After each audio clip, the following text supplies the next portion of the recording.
অধ্যায়টার নাম হচ্ছে পদার্থের উপর তাপের প্রভাব। দ্বিতীয় অধ্যায়টার নাম লিখে দিতেছি, এটাকে মুছে দিতেছি,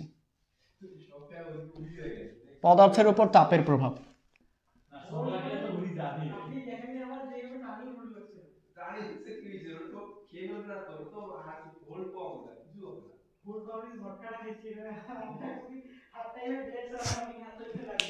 আমাদের ফিজিক্স ট্যুর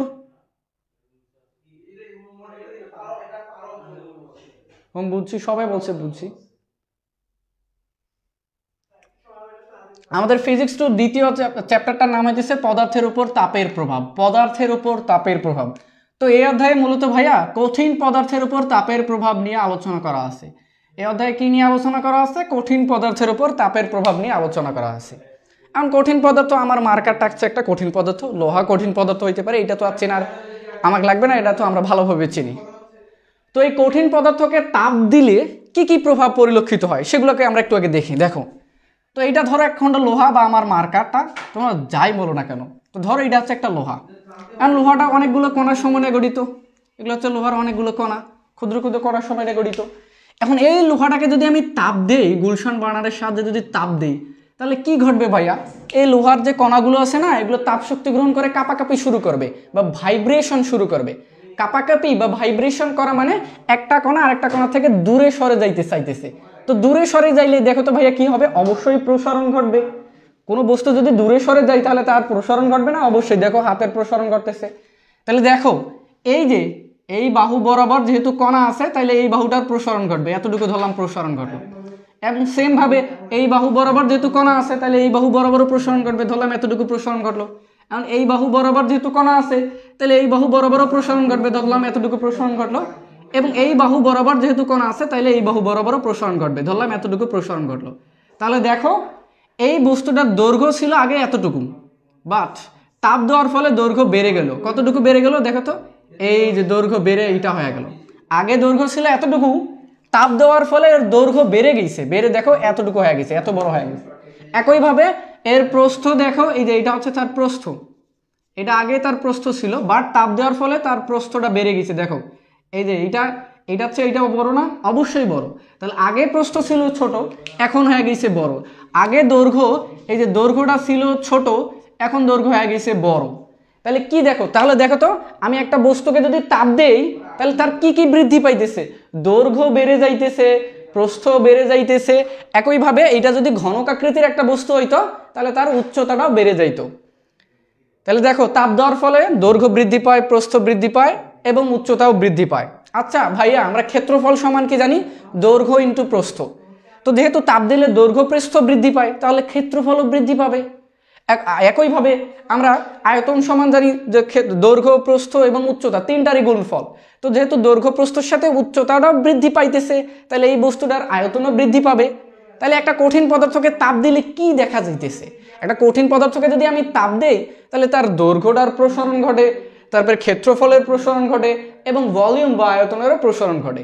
তো এই জাতীয় টপিকসগুলো নিয়ে হচ্ছে আমাদের এই অধ্যায়ে মূলত আলোচনা।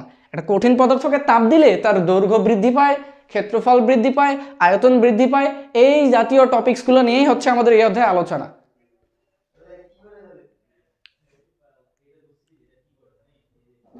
তৌফিক বলছে, তাওহিদ বলছে বিগ ফ্যান ভাই, থ্যাংক ইউ ভাইয়া। তাহলে এই অধ্যায়ের টপিকসগুলো আমি লিখে দিতেছি সাইডে, এরপর পড়াশোনা করাইতেছি, পড়াশোনায় যাইতেছি। দেখো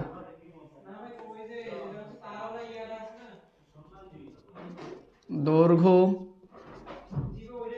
প্রসারণ গুণাঙ্ক, তারপরে ক্ষেত্র প্রসারণ গুণাঙ্ক,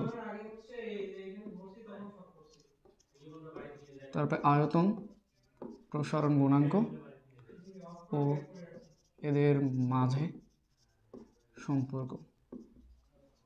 তো এই অধ্যায়ের খুবই গুরুত্বপূর্ণ একটা প্রমাণ বা প্রতিপাদন হচ্ছে যে দৈর্ঘ্য প্রসারণ গুণাঙ্ক, ক্ষেত্রফল প্রসারণ গুণাঙ্ক এবং আয়তন প্রসারণ গুণাঙ্কের মধ্যে সম্পর্ক।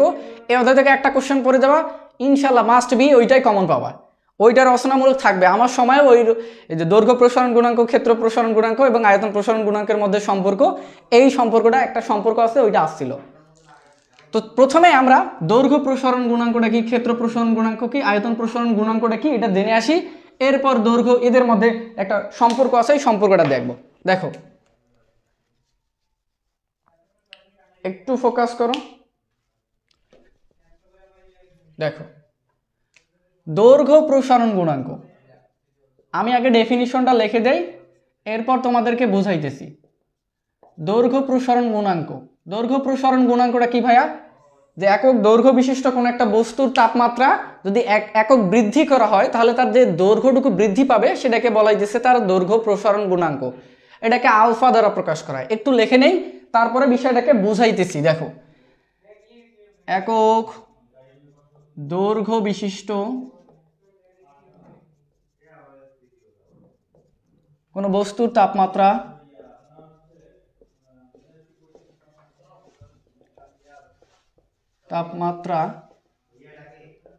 এক একক বৃদ্ধির ফলে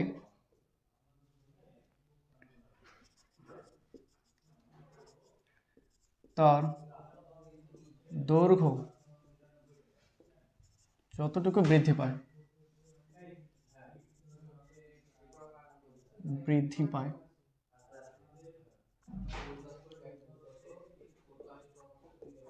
তাকে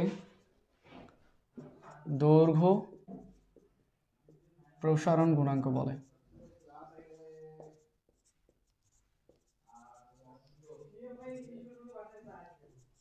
একে আলফা দ্বারা প্রকাশ করা হয়।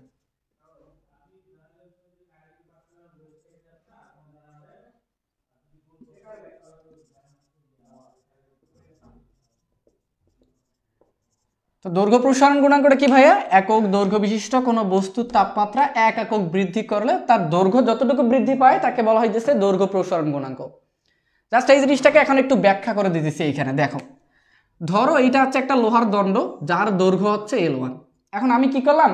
এই লোহার দণ্ডটার তাপমাত্রা বৃদ্ধি করলাম, তো তাপ শক্তি প্রদান করে এর তাপমাত্রা বৃদ্ধি করলাম, ধরলাম T ডিগ্রি সেলসিয়াস পর্যন্ত তার তাপমাত্রা বৃদ্ধি করলাম। এর ফলে যেহেতু তাপমাত্রা বৃদ্ধি করছি বা তাকে তাপ শক্তি দিছি, তাহলে তার প্রসারণ ঘটবে। তো ধরলাম দৈর্ঘ্যটার প্রসারণ ঘটলো এতটুকু, L2 হয়ে গেল। আমি কি করছি ভাইয়া? দেখো L1 দৈর্ঘ্যটাকে T ডিগ্রি সেলসিয়াস তাপমাত্রা বৃদ্ধি করে তার দৈর্ঘ্যটার যেহেতু তাপমাত্রা দিছি, তাপ শক্তি দিছি, তাপমাত্রা বাড়াইছি, তাহলে তার দৈর্ঘ্য বৃদ্ধি পাবে। দৈর্ঘ্যটা বৃদ্ধি করে ফেলেছি L2 পরিমাণ। এখন আমাকে একটু বলো তো, এই যে L1 দৈর্ঘ্য থেকে L2 তে দৈর্ঘ্যটা পরিণত হলো, এখানে দৈর্ঘ্যের পরিবর্তনটুকু কতটুকু হবে বা দৈর্ঘ্য কতটুকু বৃদ্ধি পাইছে, তার মান কতটুকু হবে, এটা বলো তো। এটা বের করা কোনো ব্যাপার না। দেখো এটা বের করা কোনো ব্যাপার না, এই যে এতটুকু পরিমাণ বেড়ে গেছে। তো এই বেড়ে যাওয়ার পরিমাণটা আমরা কিভাবে বের করতে পারবো? শেষ দৈর্ঘ্য থেকে যদি আমরা আদি দৈর্ঘ্যটা বাদ দেই, শেষ দৈর্ঘ্য থেকে আদি দৈর্ঘ্য বাদ দেই, তাহলে দৈর্ঘ্যের বৃদ্ধির পরিমাণটা পেয়ে যাব। শেষ দৈর্ঘ্য হচ্ছে L2 আর L1 হচ্ছে আদি দৈর্ঘ্য। এটা হচ্ছে আমাদের বৃদ্ধিপ্রাপ্ত দৈর্ঘ্য। তো বৃদ্ধিপ্রাপ্ত দৈর্ঘ্য এটা কি ভাইয়া? বৃদ্ধিপ্রাপ্ত দৈর্ঘ্যের পরিমাণটা। দেখো আমি কি কাজ করছি ভাইয়া, আমি আবার বলতেছি। L1 দৈর্ঘ্যের এই দণ্ডটাকে তার তাপমাত্রা T ডিগ্রি সেলসিয়াস পর্যন্ত বৃদ্ধি করছি, যার ফলে এর দৈর্ঘ্য বৃদ্ধি পাইছে L2 মাইনাস L1 এই পরিমাণটা। তো জাস্ট এই লেখাটাকে আমি একটু বাংলা লিখবো, একটু ক্যামেরাটাকে নিচে স্ক্রল করো তো। এই লেখাটাকে আমি এখন যা বললাম, মুখে বললাম, ওইটাকে একটু বাংলা লিখতেছি যে L1 দৈর্ঘ্যের দণ্ডের তাপমাত্রা আমি কি করছি ভাইয়া? T ডিগ্রি সেলসিয়াস বৃদ্ধি করছি। তো বৃদ্ধি করার ফলে ভাইয়া তার দৈর্ঘ্য কতটুকু বেড়ে গেছে? L2 minus L1। দৈর্ঘ্য বৃদ্ধির পরিমাণটা কত? L2 minus L1। এখন একটু ফোকাস করো, ডেফিনিশনে কি বলতেছে? দৈর্ঘ্য প্রসারণ গুণাঙ্কের ডেফিনিশনে কি বলতেছে? একক দৈর্ঘ্য বিশিষ্ট কোনো বস্তুর তাপমাত্রা এক একক বৃদ্ধি করা লাগবে। তাহলে দৈর্ঘ্যের মান কত হবে? 1। তাহলে দিলাম যে 1 মানে এই যে দৈর্ঘ্য একক হইতে হবে, মানে 1।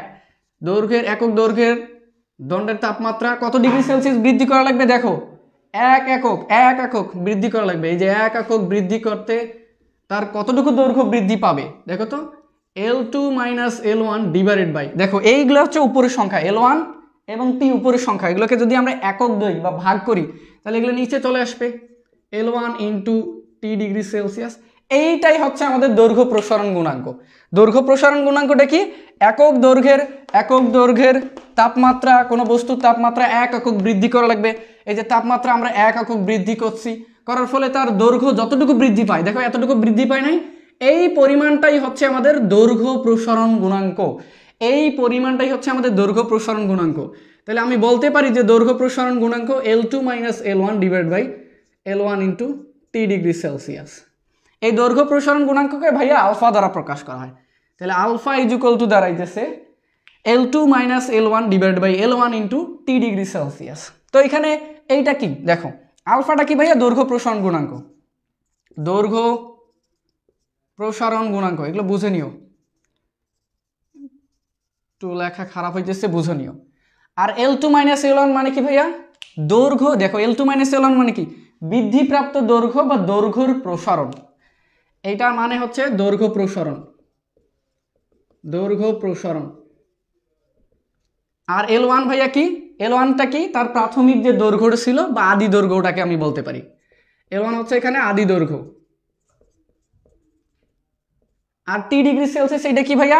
টি ডিগ্রি সেলসিয়াসে তাপমাত্রা বৃদ্ধি করা হয়েছিল, তার মানে এটা টি ডিগ্রি সেলসিয়াস হতে তাপমাত্রা বৃদ্ধির পরিমাণ। তাপমাত্রা বৃদ্ধি, তাপমাত্রা বৃদ্ধির পরিমাণ। এখন এইটাকে আমি একটু উপরে লিখি, দেখো এইটাকে জাস্ট উপরে লিখবো। তাহলে আমি বলতে পারি না যে দৈর্ঘ্য প্রসারণ গুণাঙ্ক আলফা ইজ ইকুয়াল টু দৈর্ঘ্যের পরিবর্তন বা দৈর্ঘ্য প্রসারণ, বাংলায় লিখতেছি জাস্ট এগুলোকে, দৈর্ঘ্য প্রসারণ ডিভাইডেড বাই L1 ছিল এখানে কি ভাই? আদি দৈর্ঘ্য, আদি দৈর্ঘ্য ইন্টু টি ডিগ্রি সেলসিয়াস কি ভাইয়া? তাপমাত্রার পরিবর্তন। এগুলোকে আমি তো লিখে দিছি, এগুলোকে জাস্ট উপরে লিখতেছি, তাপমাত্রা বৃদ্ধি বা পরিবর্তন। তাহলে দৈর্ঘ্য প্রসারণ গুণাঙ্কটা কি? দৈর্ঘ্যের প্রসারণ, দেখো দৈর্ঘ্যের প্রসারণ ডিভাইডেড বাই আদি দৈর্ঘ্য ইন্টু তাপমাত্রা বৃদ্ধি বা তাপমাত্রা বৃদ্ধির পরিমাণটা। তাহলে আমরা দৈর্ঘ্য প্রসারণ গুণাঙ্কটা বুঝছি কিনা বলো তো দেখি?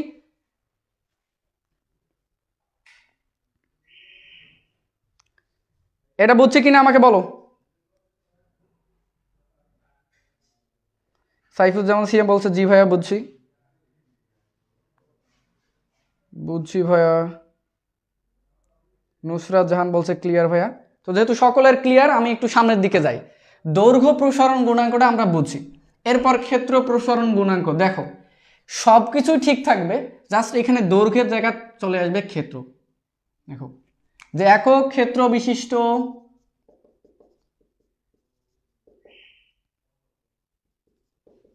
কোনো বস্তুর তাপমাত্রা 1 একক বৃদ্ধি করলে এর ক্ষেত্রফল যতটুকু বৃদ্ধি পায়, এর ক্ষেত্রফল যতটুকু বৃদ্ধি পায় তাকে ক্ষেত্র প্রসারণ গুণাঙ্ক বলে। সব কিছু ঠিক থাকবে, জাস্ট খালি নামটা চেঞ্জ হয়ে যাবে। আগে ছিল দৈর্ঘ্য প্রসারণ, এই জন্য এখানে দৈর্ঘ্য ছিল, এখন বলছে ক্ষেত্র প্রসারণ, জাস্ট এখানে ক্ষেত্র চলে আসবে। তাহলে যেহেতু কোনো কিছুর পরিবর্তন হলো না, তাহলে এর কি হবে? সূত্রটাও সেম হবে, সূত্রটা সেম হবে। আমি একটু মুছে দিতেছি এটাকে, সূত্রটাও সেম হবে, শুধুমাত্র দৈর্ঘ্যের জায়গায় ক্ষেত্র আসছে, এখানে ক্ষেত্রটাও চলে আসবে, এখানে ক্ষেত্রটা চলে আসবে। তাহলে ক্ষেত্র প্রসারণ গুণাঙ্ক, এটাকে ভাইয়া ক্ষেত্র প্রসারণ গুণাঙ্ককে বিটা দ্বারা প্রকাশ করা হয়। তাহলে আমার বিটা সমান দাঁড়াবে যে ক্ষেত্রফলের বৃদ্ধি, ধরো এটা হচ্ছে একটা ক্ষেত্র, এটা হচ্ছে S1 ক্ষেত্র, যার তাপমাত্রা আমি টি ডিগ্রি সেলসিয়াস বৃদ্ধি করছি, করার ফলে এর ক্ষেত্রফলটা হয়েছে S2। তাহলে কতটুকু ক্ষেত্রফল বৃদ্ধি পাইছে?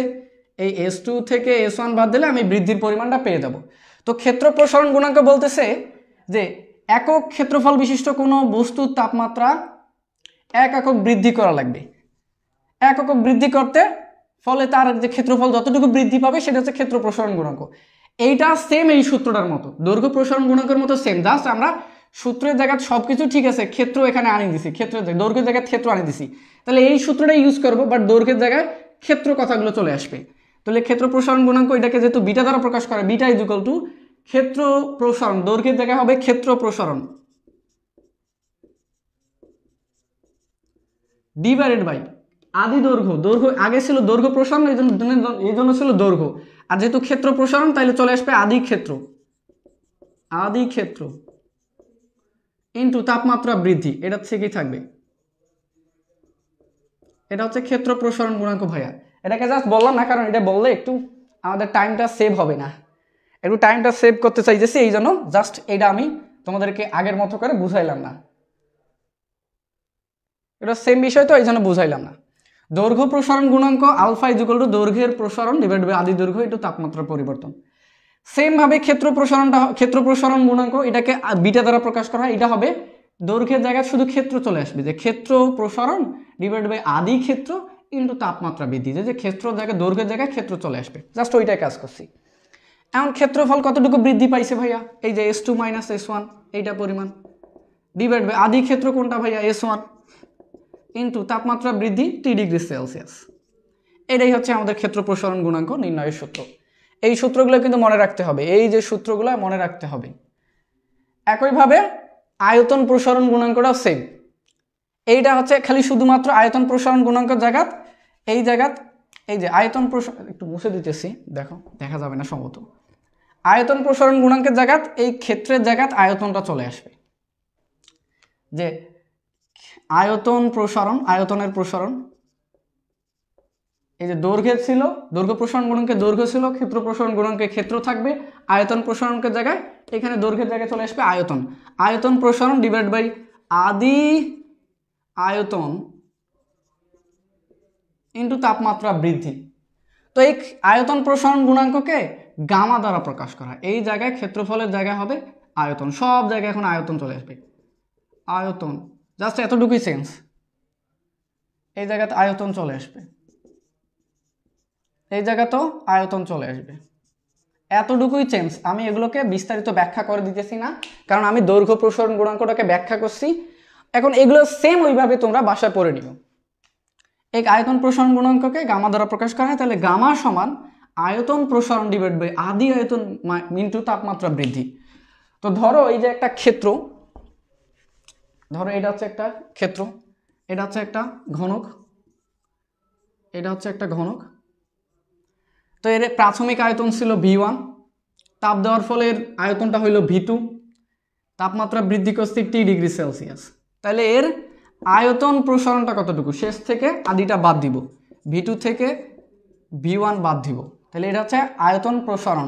আদি আয়তন কোনটা? V1, তাপমাত্রা বৃদ্ধি T°C। এটা হচ্ছে আয়তন প্রসারণ গুণাঙ্ক নির্ণয়ের সূত্র। এই সূত্রের সাহায্যে আয়তন প্রসারণ তোমরা আয়তন প্রসারণ গুণাঙ্ক নির্ণয় করতে পারো। আমাকে বলো যে এই জিনিসগুলো আমরা বুঝছি কিনা, আমাকে বলো তো একটু, আমাকে একটু বলো এই জিনিসগুলো বুঝছি কিনা আমরা, একটু দ্রুত কমেন্ট করো,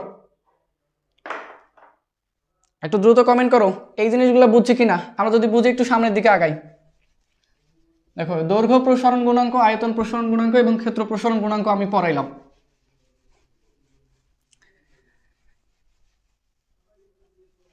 এবার এদের মধ্যে একটা সম্পর্ক দেখব। সাইফুজ্জামান সিএম বলছে জি ভাইয়া ক্লিয়ার ভাইয়া, ওয়াসিম বলছে ক্লিয়ার ভাইয়া, ফাইম আলম বলছে ক্লিয়ার ভাইয়া। তো যেহেতু ক্লিয়ার, আমরা একটু সামনের দিকে আগাই। এবার এই অধ্যায়ের খুবই গুরুত্বপূর্ণ প্রমাণ, যেটা রচনামূলকে আসবে, মাস্ট বি আসবে, সেটা হচ্ছে যে এই তিন প্রকার গুণাঙ্কের মধ্যে সম্পর্ক, দৈর্ঘ্য ক্ষেত্র ও আয়তন প্রসারণ গুণাঙ্কের মধ্যে সম্পর্ক। আয়তন প্রসারণ গুণাঙ্কের মাঝে সম্পর্ক, অথবা কোশ্চেনটা আরেকভাবে আসতে পারে, সেটা হচ্ছে দেখাও যে alpha equal to beta divide by 2 equal to gamma divide by 3, এভাবে আসতে পারে। অথবা আরও একভাবে আসতে পারে যে 6 alpha equal to 3 beta equal to 2 gamma, এভাবেও আসতে পারে। এই তিনভাবে আসতে পারে এই প্রশ্নটা, যে দেখাও যে দৈর্ঘ্য প্রসারণ গুণাঙ্ক, ক্ষেত্র প্রসারণ গুণাঙ্ক এবং আয়তন প্রসারণ গুণাঙ্কের মধ্যে সম্পর্ক দেখাইতে করতে পারে, বা এই প্রমাণটাও দেখাইতে পারে, বা এই প্রমাণটাও করে দিতে পারে। এই তিনটার অ্যান্সার হচ্ছে এক। এই কোশ্চেনটা তিনভাবে আসে। বুঝছি ভাইয়া, সকলে বলছে বুঝছি ভাইয়া। তাহলে আমরা একটু সামনের দিকে যাই, প্রমাণের দিকে যাই। দেখো প্রমাণের দিকে যাই, আমাকে কি বলতেছে? দৈর্ঘ্য ক্ষেত্র এবং আয়তন প্রসারণ গুণাঙ্কের মধ্যে সম্পর্ক। একটু আগে কিন্তু এগুলো সম্পর্কে আমরা পড়ে আসছি। এখন এদের মধ্যে একটা সম্পর্ক আছে, সেটা দেখব। তো এই সম্পর্কটা আমি চাবো তোমাদেরকে সবচেয়ে সহজে এবং শর্টকাট ভাবে করার জন্য। 10-15 মিনিট লাগবে। তো ধরো এটা হচ্ছে একটা বর্গ। আচ্ছা বর্গের ভাইয়া প্রত্যেকটা বাহুর দৈর্ঘ্য সমান না? অবশ্যই সমান। তো ধরলাম এই বাহুটার দৈর্ঘ্য 1 একক, তাহলে বলো তো ভাইয়া এই বাহুটার দৈর্ঘ্য কত হবে? 1 একক। এইটারও দৈর্ঘ্য হবে 1 একক, এইটারও দৈর্ঘ্য হবে 1 একক। আমরা জানি বর্গের প্রত্যেকটা বাহুর দৈর্ঘ্য সমান। এখন একটু ফোকাস করো তো, এই বর্গ আমরা যদি তাপ দেই, আমরা একটু আগে কিন্তু শিখে আসছি তাপ দিলে তার কি পরিবর্তন হয়? ক্ষেত্রফল বৃদ্ধি পায়, আয়তন বৃদ্ধি পায়, দৈর্ঘ্য বৃদ্ধি পায়। এখন এই বর্গটাকে যদি আমি তাপ দিই ভাইয়া, তাপ দেওয়ার ফলে ধরলাম এর দৈর্ঘ্যটা এই এতটুকু বৃদ্ধি পাইলো, এই পরিমাণটাকে কিন্তু আমি আলফা দ্বারা প্রকাশ করলাম। দৈর্ঘ্য কতটুকু বৃদ্ধি পাইলো ভাইয়া? আলফা পরিমাণ বৃদ্ধি পাইলো। এই বস্তুটা, এই বর্গটার দৈর্ঘ্য ছিল 1 একক, আমি এই বর্গটাকে তাপ দেওয়ার ফলে তার দৈর্ঘ্যটা বৃদ্ধি পাইলো আলফা পরিমাণ। এখন এই যে এর বৃদ্ধিপ্রাপ্ত দৈর্ঘ্যটা কত হবে তাহলে বলো তো দেখি? এইটা এতটুকু প্লাস এই আলফা, তাহলে দৈর্ঘ্য বৃদ্ধি বা বৃদ্ধিপ্রাপ্ত দৈর্ঘ্য হবে,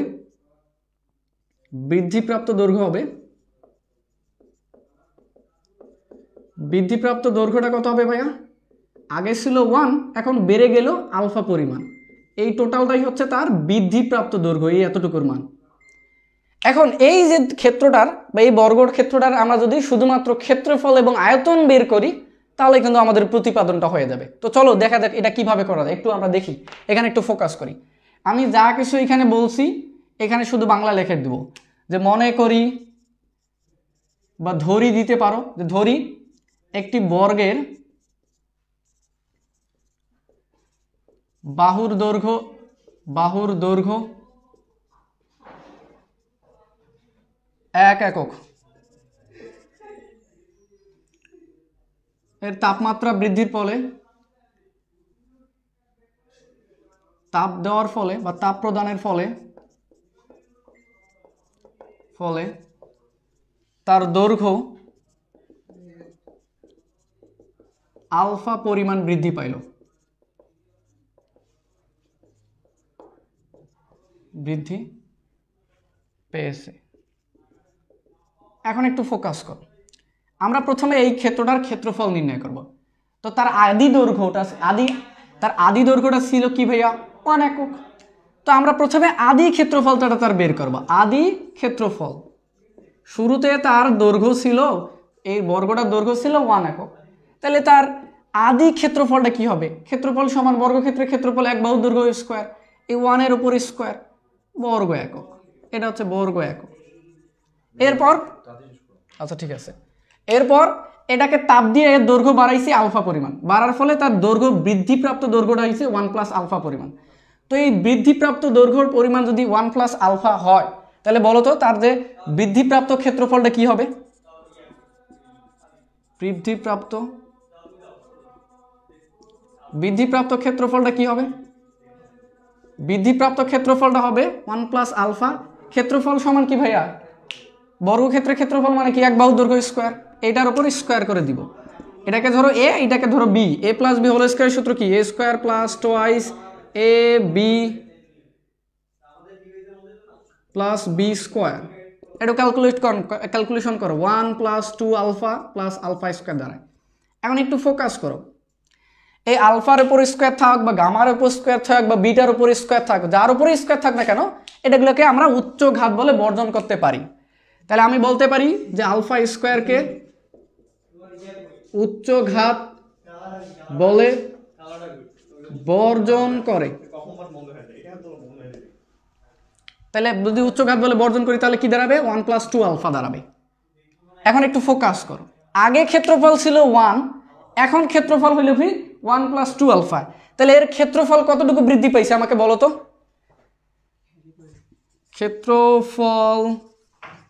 ক্ষেত্রফলের বৃদ্ধি কতটুকু পাইছে বা প্রসারণ কতটুকু হয়েছে, এর মানটা আমরা কিভাবে বের করব? ক্ষেত্রফল প্রসারণ কতটুকু হয়েছে, শেষ ক্ষেত্রফল থেকে যদি আমরা আদি ক্ষেত্রফল বাদ দেই তাহলে আমরা ক্ষেত্রফল বৃদ্ধির পরিমাণটা বা প্রসারণের পরিমাণটা পেয়ে যাব। এই 1 প্লাস 2 আলফা এটা হচ্ছে শেষ ক্ষেত্রফল, এটা থেকে আমরা আদি ক্ষেত্রফলটা বাদ দিব, বাদ দিলে আমরা ক্ষেত্রফল প্রসারণটা পেয়ে যাব। আর এই ক্ষেত্রফল প্রসারণকে কি দ্বারা প্রকাশ করা হয় ভাইয়া? একটু আগে বলছি কিন্তু বিটা দ্বারা প্রকাশ করা হয়। তাহলে বিটা সমান কি দাঁড়াইতেছে?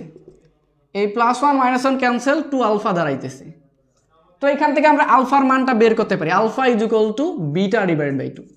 এই যে আলফার সাথে 2 গুণ আছে, এই পাশে পাড়ে দিছি, ভাগ হয়ে গেছে। এটা হচ্ছে তার ক্ষেত্রফল বৃদ্ধির পরিমাণ, এটা হচ্ছে ক্ষেত্রফল বৃদ্ধির প্রসারণ বা বৃদ্ধির পরিমাণটা আমরা পেয়ে গেলাম। এখন এটার আয়তন বৃদ্ধির পরিমাণটা বের করলে আমাদের প্রতিপাদন হয়ে যাবে।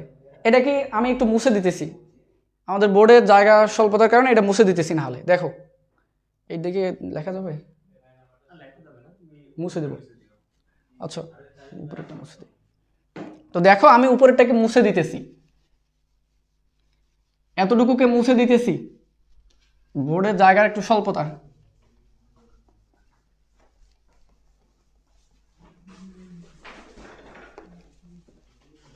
আমরা দৈর্ঘ্য, আমরা বস্তুটার ক্ষেত্রফল প্রসারণের মান পেয়ে গেলাম, এবার আয়তন প্রসারণের মান বের করবো। দেখো তোর বস্তুটা, চিত্রটাকে আরেকবার আঁকি।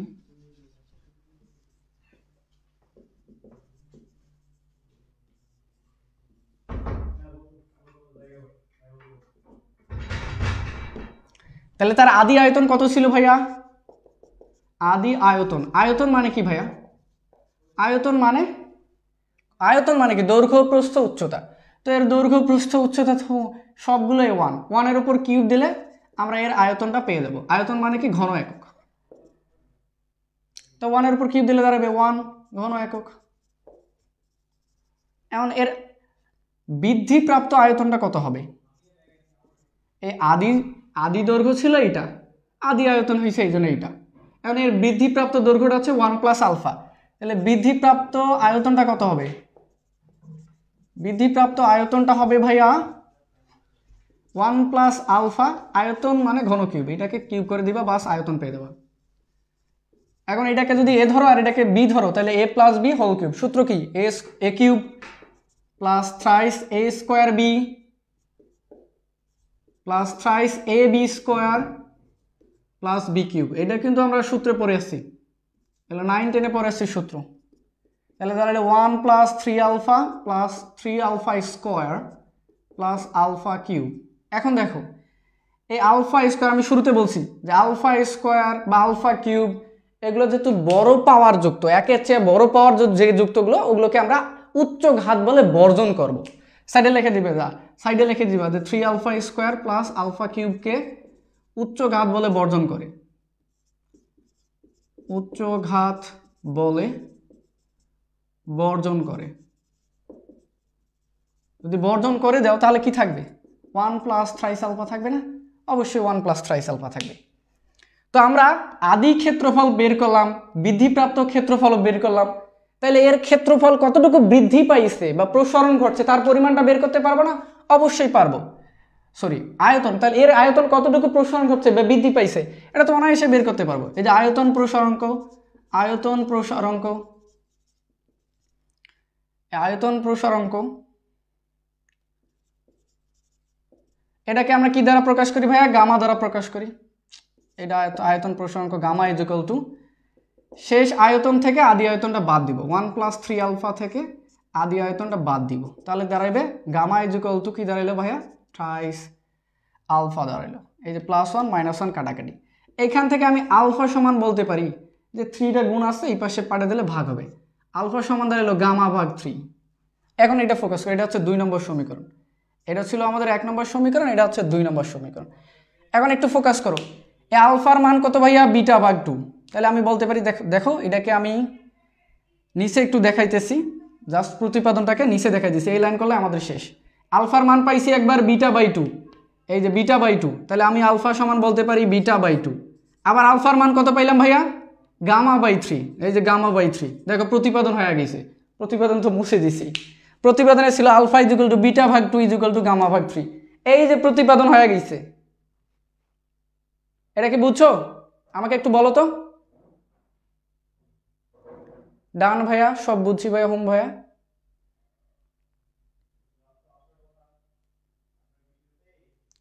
এটা কি বুঝছো? আশা করি বুঝছি, এইটা বুঝছি। দেখো আলফা ছিল আমাদের দৈর্ঘ্য প্রসারণ গুণাঙ্ক, বিটা ছিল ক্ষেত্রফল প্রসারণ গুণাঙ্ক এবং গামা ছিল আয়তন প্রসারণ গুণাঙ্ক। তো 3 প্রকার গুণাঙ্কের মধ্যে সম্পর্ক পেয়ে গেছি আমরা, এই যে আলফা ইকুয়াল টু বিটা ভাগ 2 ইকুয়াল টু গামা ভাগ 3, এই যে সূত্র প্রতিপাদন হয়ে গেছে। এবং ওইখানে আরেকটা বিষয়, আরেকটা প্রতিপাদনে এটা আমাকে প্রতিপাদন করতে বলছিল, অথবা আরেকটা প্রতিপাদন ছিল যে 6 alpha equal to 2 beta equal to 2 beta ছিল কি না 3 বিটা ছিল, 3 বিটা ইকুয়াল টু 2 গামা এই বিষয়টাও ছিল,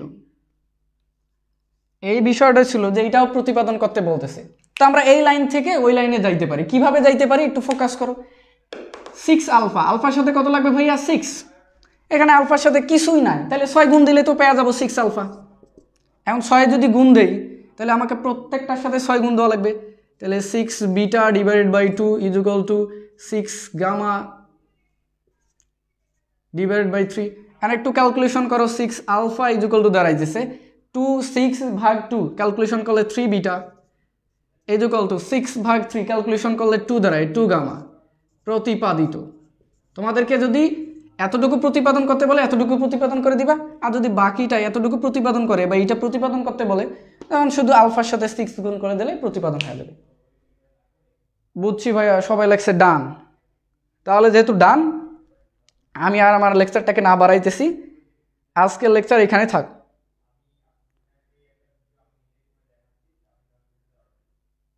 বুঝছি ভাইয়া, আলমগীর আহমেদ বলছে, আসমাউল হোসনা বলছে বুঝছি ভাইয়া, তারপরে বশির এমডি বশির বলছে পারফেক্টলি বুঝছি ভাইয়া, সকলে বলছে বুঝছি। তো যেহেতু বুঝছি, আমি আর এই বিষয়টাকে না বাড়াইতেছি, আমি আবার বলতেছি এই জিনিসটাকে আরেকবার রিভিশন দিয়ে নিতেছি। দেখো, আমরা ধরছি এটা হচ্ছে একটা বর্গক্ষেত্র, এই বর্গক্ষেত্রের এই বাহুটার দৈর্ঘ্যটাকে আমরা 1 একক ধরছি। আমরা বর্গক্ষেত্র জানি প্রত্যেকটা বাহুর দৈর্ঘ্য সমান। এরপর কি করছি, বর্গক্ষেত্রটা তাপ দিছি, তাপ দিলে তার দৈর্ঘ্য বৃদ্ধি পাইলো আলফা পরিমাণ, এই যে আলফা পরিমাণ দৈর্ঘ্য বৃদ্ধি পাইলো, তাহলে তার যে বৃদ্ধিপ্রাপ্ত দৈর্ঘ্যের পরিমাণটা কত হবে, আগে ছিল 1 এখন বেড়ে গেল আলফা, তাহলে টোটাল কতটুকু ভাইয়া, কতটুকু দৈর্ঘ্য বৃদ্ধি পাইলো, বৃদ্ধিপ্রাপ্ত দৈর্ঘ্যটা হবে 1 প্লাস আলফা। এখন এইটার আমরা ক্ষেত্রফল একবার নির্ণয় করছি এবং একবার আয়তন নির্ণয় করছি। এই বর্গক্ষেত্রটার আদি ক্ষেত্রফল একবার নির্ণয় করছি, তারপর বৃদ্ধিপ্রাপ্ত ক্ষেত্রফল একবার নির্ণয় করছি, ওইখান থেকে আমরা প্রসারণটা বের করছি, ক্ষেত্রফলের কতটুকু প্রসারণ হয়েছে ওটা বের করছি। এরপর এইটার আয়তন একবার বের করছি, আয়তন বের করার পর ওইটার আরেকবার আমরা আদি আয়তন বের করছি একবার, এরপর আমরা তার বৃদ্ধিপ্রাপ্ত আয়তন বের করছি, এরপর ওইটাকে বাদ দিলে ওর প্রসারণটা পেয়ে যাবে। এখন কথা হইতেছে ভাইয়া যে এই যে ক্ষেত্রটা, এই ক্ষেত্রটার আবার ফির কেমনে ভাইয়া, যে বর্গক্ষেত্র ফির উচ্চতাও কেমনে থাকলো, আপনি যে আয়তন বের করলেন, বর্গক্ষেত্রের আয়তন কেমনে বের করে, বর্গক্ষেত্রে তো দৈর্ঘ্য আর প্রস্থ থাকে, আপনি আয়তন কেমনে বের করলেন একটু ফোকাস করো। এই চিত্রটাকে আমি একটু মুছাই দিতেছি, মুছাই দিয়ে একটু এখানে আর্ট করতেছি, তাহলে বিষয়টা ভালো করে বুঝতে পারবা। আগে ছিল এতটুকু, এখন এর ক্ষেত্রটা বৃদ্ধি পাইছে। তো এটা হচ্ছে 2 ডাইমেনশন, বোর্ড হচ্ছে 2 ডাইমেনশন, এটা এখানে আমার আঁকা এখানে সম্ভব না, তারপরে তোমাদেরকে এঁকে দিতেছি। দেখো এখন একটু ফোকাস করো, একটা তল, দুইটা তল, তিনটা তল, চারটা তল, পাঁচটা তল, ওর ভিতরে একটা তল থাকবে 6টা তল, তাহলে 6টা তল হইলে এটা কি দাঁড়ায় ভাইয়া, ঘনক দাঁড়ায়। তার দৈর্ঘ্যটা আলফা পরিমাণ বৃদ্ধি করার ফলে সেটা ঘনক হয়ে গেছে, এই জন্য আমরা আয়তনও বৃদ্ধি করতে পাইছি। আশা করি এই জিনিসটা বুঝছি। দেখো কোনো সমস্যা কি, আশা করি এই জিনিসটা বুঝছি যে আমি আয়তন কিভাবে নির্ণয় করলাম, বর্গের ফিরে আয়তন কেমনে নির্ণয় করা যায়। দৈর্ঘ্যটা আলফা পরিমাণ বাড়ার কারণে এটা কিন্তু একটা 3 ডাইমেনশনাল বস্তু হয়েছে, ত্রিকাঠামোক বস্তু, মানে একটা ঘনক সৃষ্টি হয়েছে। দেখো এইটাকে তোমার টানবা, এই তলটাকে টানলে একটা ঘনকের সৃষ্টি হবে। আমার কাছে প্র্যাকটিক্যাল কোনো ইনস্ট্রুমেন্ট নাই, আমি থাকলে তোমাদেরকে দেখাইতাম। এই দেখো 1টা 2টা 3টা 4টা 5টা, এটা একটা 5টা, ওর ভিতরে আর একটা থাকবে 6টা তল মানে ঘনক, এই জন্য আয়তনও বের করছি। আশা করি এই জিনিসটা বুঝাইতে পারছি।